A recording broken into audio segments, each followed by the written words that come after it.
100 metre. ये कहानी है उन रेसर्स के बारे में जिनकी लाइफ की पूरी मेहनत अगले 10 सेकंड पर डिपेंड करती है। ये मूवी दिखाती है रेसर्स के स्ट्रगल और हार्ड वर्क की जर्नी को।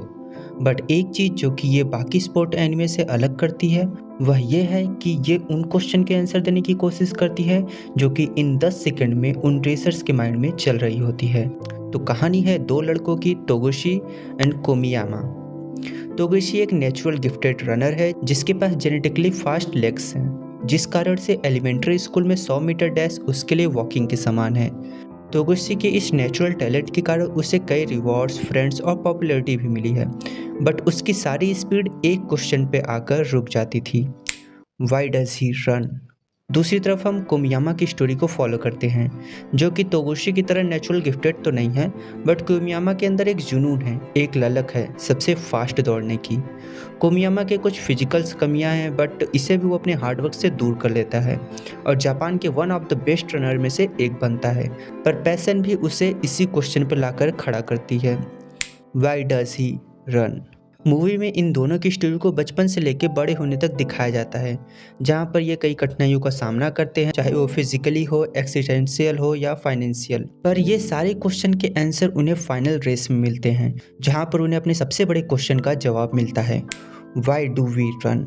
मूवी में इस सवाल का जवाब दो अलग अलग प्रोफेशनल रेसर्स अलग अलग देते हैं, जो कि हमारे दोनों कैरेक्टर के लिए वर्क भी करता है। बट मुझे जो पसंद आया वो है काइडो का आंसर। तो काइडो जापान का सेकंड बेस्ट रनर है, और काइडो के साथ दिक्कत यह है कि वो पिछले 15 साल से सेकंड पोजीशन का टैग अपने ऊपर से निकाल नहीं पा रहा है, और इसीलिए शायद इस उम्र में भी वो अपने बेस्ट देने की कोशिश कर रहा है। पर मूवी में एक सीन आता है जहाँ पर सभी लोग जेस्सी और कोमियामा को सपोर्ट कर रहे होते हैं, और जब तोगुची काइडो से इस सवाल का जवाब मांगता है तो वो कहता है कि उसे इस बात से कोई फ़र्क नहीं पड़ता कि लोग उसके बारे में क्या सोचते हैं, लोगों का ओपिनियन उसके बारे में क्या है, वो केवल अपने आप को वैल्यू करता है। और यदि सभी लोग कहेंगे कि मेरे गोल्स इम्पॉसिबल हैं तो मैं सिंपली रियलिटी को स्केप कर दूंगा अपने गोल्स को अचीव करने के लिए।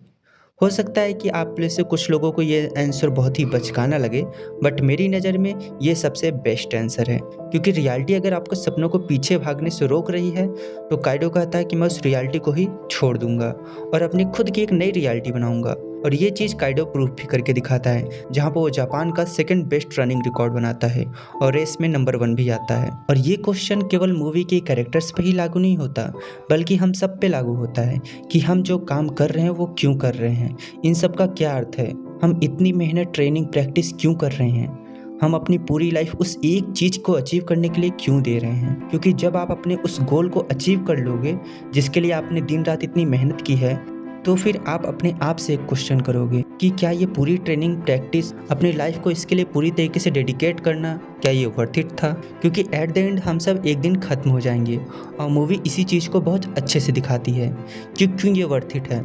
क्योंकि जब यही सेम क्वेश्चन जेत्सु से पूछा जाता है तो उसका जवाब होता है क्योंकि सभी चीज़ें एक दिन ख़त्म हो जाएंगी, और यही रीज़न उसके लिए काफ़ी है उसे मोटिवेट करने के लिए, क्योंकि ये मौका दोबारा नहीं मिल सकता। और सभी के लिए इस क्वेश्चन का आंसर अलग अलग हो सकता है, बट हमारे मेन कैरेक्टर तोगुशी के लिए वो आंसर था to give it my all, क्योंकि इससे अच्छी कोई फीलिंग नहीं है। तो एट द एंड इस बात से कोई फ़र्क नहीं पड़ता कि आप टैलेंटेड हैं या पैशनेट, आपको फिर भी अपना बेस्ट देना है। तो मैं आपसे पूछता हूँ, वाई डू यू रन।